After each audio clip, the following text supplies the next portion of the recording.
Amigos, vamos a hablar sobre las regiones, el proceso de descentralización y la distribución de los recursos de nuestro país. Vamos a conversar con el doctor Julio César Castiglioni, él es abogado especialista en temas regionales y gestión pública. ¿Cómo está, doctor? Bienvenido a JN Noticias. Muy buenos días.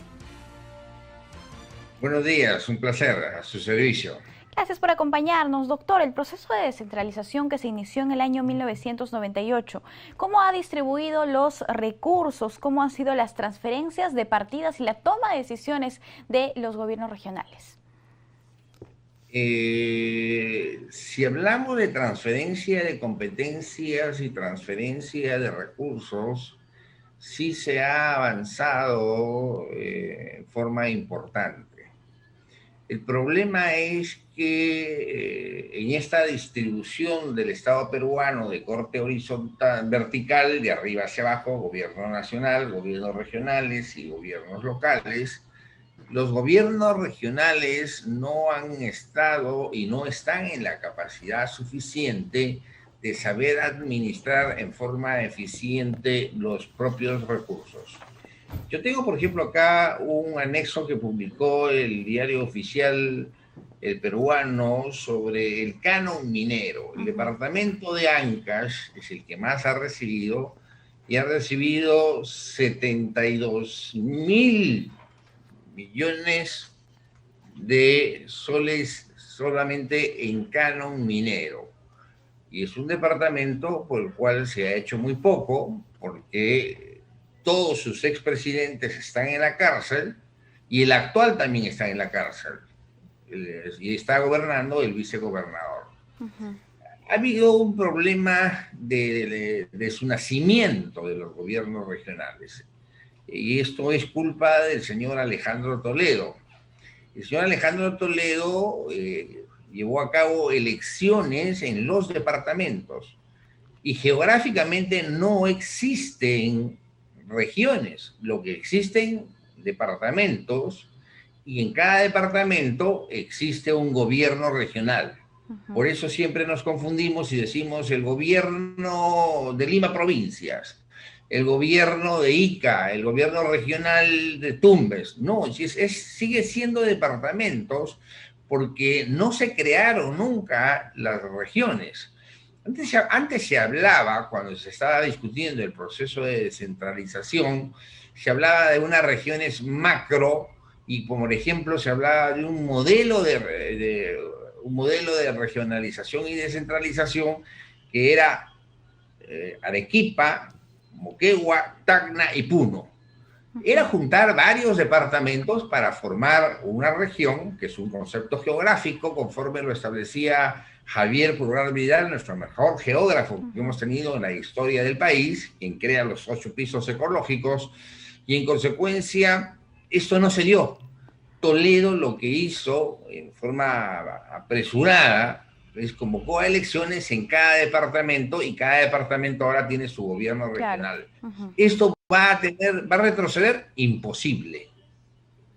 Va a ser imposible porque vamos al departamento de Ancash, del cual yo soy oriundo, yo soy de la ciudad de Huaraz.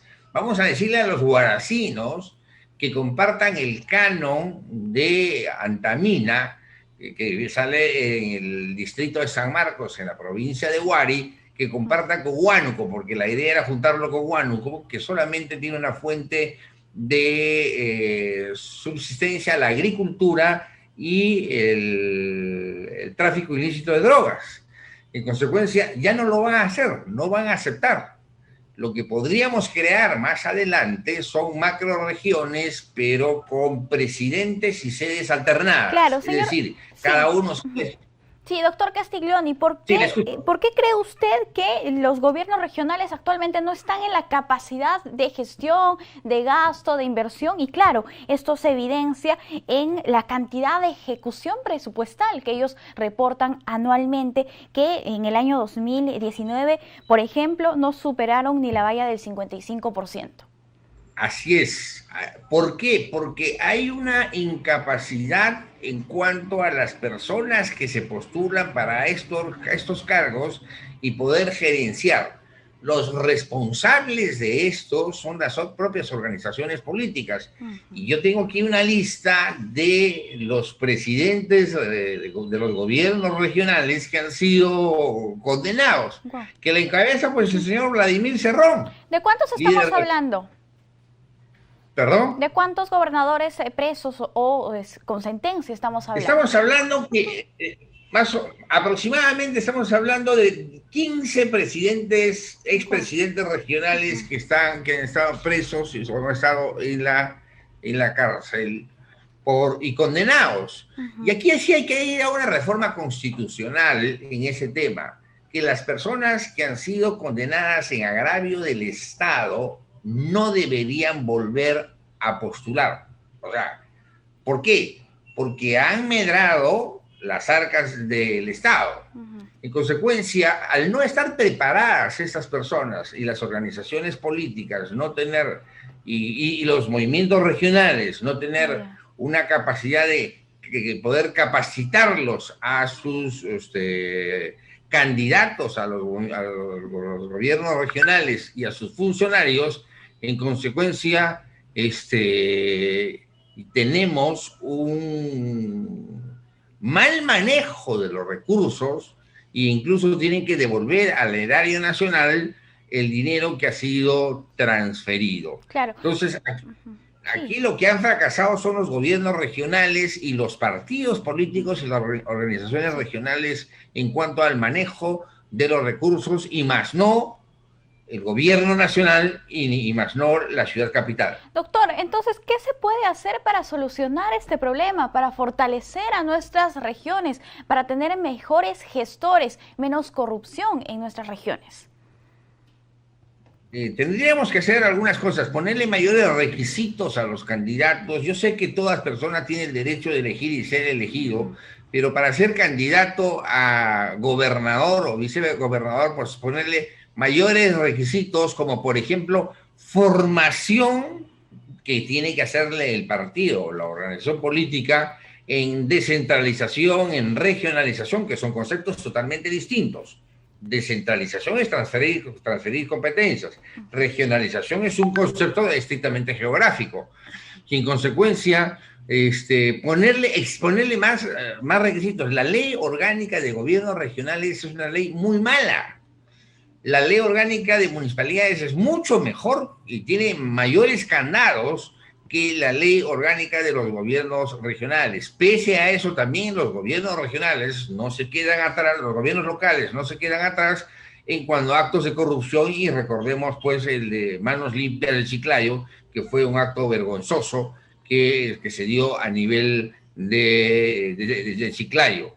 En consecuencia, lo que tenemos que ponerle es mayores requisitos, exigirle que los candidatos que postulen, así como se ha puesto un año de militancia, pero un año, o sea, también que tiene que haber un año de militancia y de capacitación en la organización política, para que estas personas, cuando postulan, tengan el conocimiento suficiente y no vayan a aprender. El primer año se pasan aprendiendo, el segundo año se pasan tratando de ejecutar, el tercer año ya quieren ejecutar. Y bueno, ya se les acaba el periodo, antes se les venía la reelección y ahora se les acaba el periodo, y en consecuencia al cuarto año han terminado por no hacer obras de gran envergadura. Sí. Ese es el problema.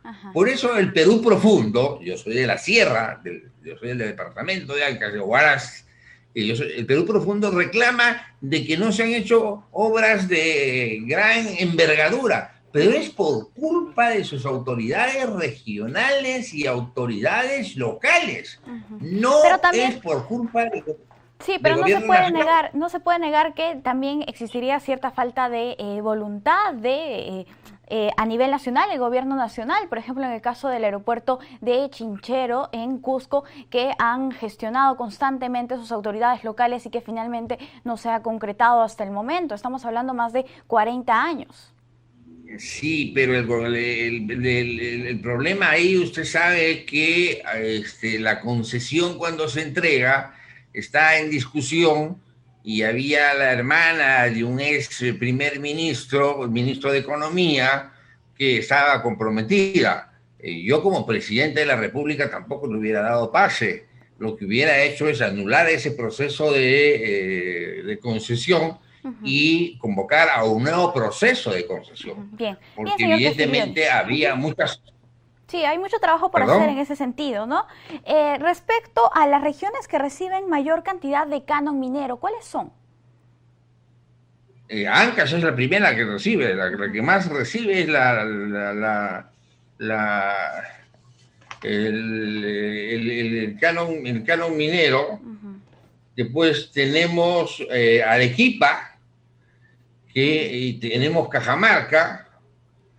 En la provincia constitucional del Callao se recibe las rentas de aduana, que es un monto increíble, porque ahí se ingresa diariamente el dinero y solo se distribuye en el Callao.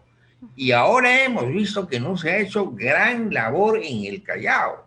Claro, va a la universidad a una parte, van a otras instituciones, pero si no se hace obra en el Callao es porque realmente las autoridades son ineficientes, porque evidentemente el Callao es, primero que tiene el puerto y el aeropuerto, de donde ingresa dinero todos los días, y el 2% de las rentas de aduana, en consecuencia, es un dineral que reciben en forma permanente la provincia del Callao. Castilla cometió un error, con el perdón de los chalacos, al separar al Callao de Lima y privarle a la ciudad capital de un puerto y de un aeropuerto. Bien. Bien, señor Castiglioni, hay mucho trabajo que hacer respecto a gestión, ¿no? Y como conversamos durante la entrevista, prueba de ello es que no se tiene mayor ejecución en nuestras regiones. Hay mucho trabajo por hacer y esperemos que en los próximos años mejore esta situación. Estamos muy agradecidos con usted por acompañarnos aquí en JN Noticias. Ok, muy amable, gracias. Siempre a su servicio. Gracias, amigos. Vamos a hacer una brevísima pausa. Volvemos.